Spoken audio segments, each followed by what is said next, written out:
Some people call me the girl who was shot by the Taliban. As far as I know, I'm just a committed and even stubborn person who wants to see every child getting quality education. When my world suddenly changed, my priorities changed too. I had two options. One was to remain silent and wait to be killed. And the second was to speak up and then be killed. I chose the second one. I decided to speak up. I tell my story, not because it is unique, but because it is not. Though I appear as one girl, is 5 foot 2 inches tall, if you include my high heels. I am not a lone voice. I am many. I am Malala, but I'm also Shazia. I'm Kainat. I'm Kainat Somro. I am Mozoon. I am Amina. I am those 66 million girls who are deprived of education. In year 2015, representatives from all around the world will meet. It is not time to tell the world leaders to realize how important education is. They already know it. Their own children are in good schools. Now it is time to call them to take action for the rest of the world's children. So it becomes the last time that we see a child deprived of education. Let this end with us. Let's begin this ending together, today, right here, right now. Let's begin this ending now. Thank you so much. Thank you.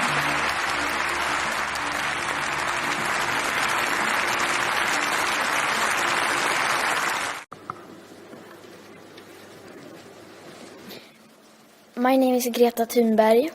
I am 15 years old and I'm from Sweden. I speak on behalf of Climate Justice Now.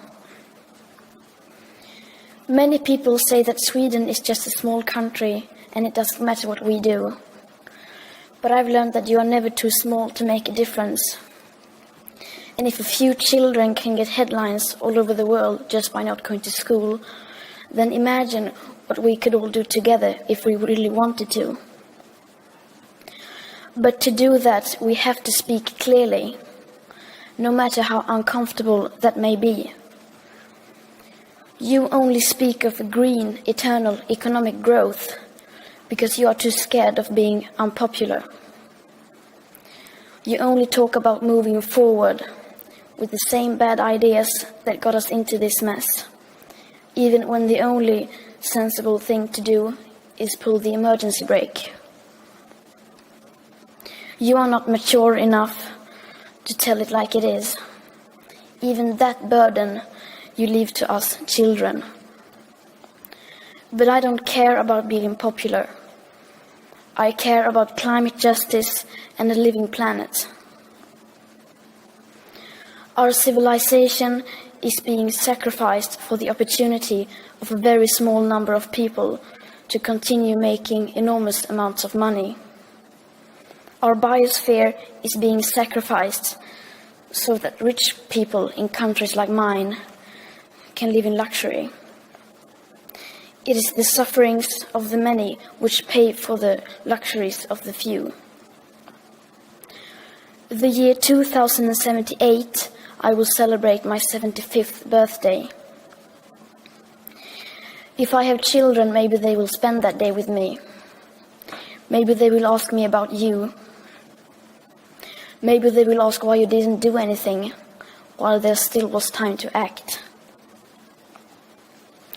You say you love your children above all else, and yet you are stealing their future in front of their very eyes. Until you start focusing on what needs to be done, rather than what is politically possible, there is no hope. We cannot solve a crisis without treating it as a crisis. We need to keep the fossil fuels in the ground, and we need to focus on equity. And if solutions within this system are so impossible to find, then maybe we should change the system itself. We have not come here to beg world leaders to care. You have ignored us in the past, and you will ignore us again. We have run out of excuses, and we are running out of time. We have come here to let you know that change is coming, whether you like it or not. The real power belongs to the people. Thank you.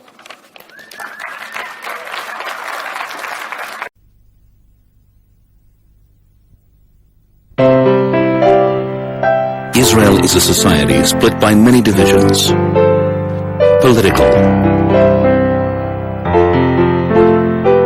religious,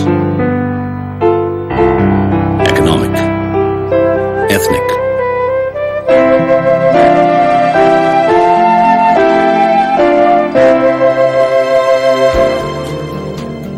But there is one group which bridges all these differences.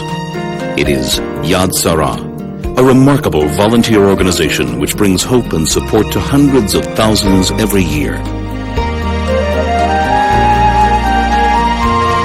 Yasser was established in 1976 in Jerusalem. A young high school teacher, Uri Lupolyansky, purchased some basic medical items with the idea of lending them to whoever might need them. It started as a neighborhood project. Joined afterwards by the late Professor Kalman Mann, the former director of Hadassah Medical Organization, Yasser quickly grew. Today, there are 90 Yasser branches nationwide, lending medical equipment and offering a wide range of home care support services for free or for a nominal charge. Operating on a $12 million annual budget raised mostly by donations in Israel, Yasser saves the Israeli economy more than $250 million yearly by cutting back or eliminating hospitalization or institutional care. From all over the world, health and social welfare personnel come to learn at Yasser.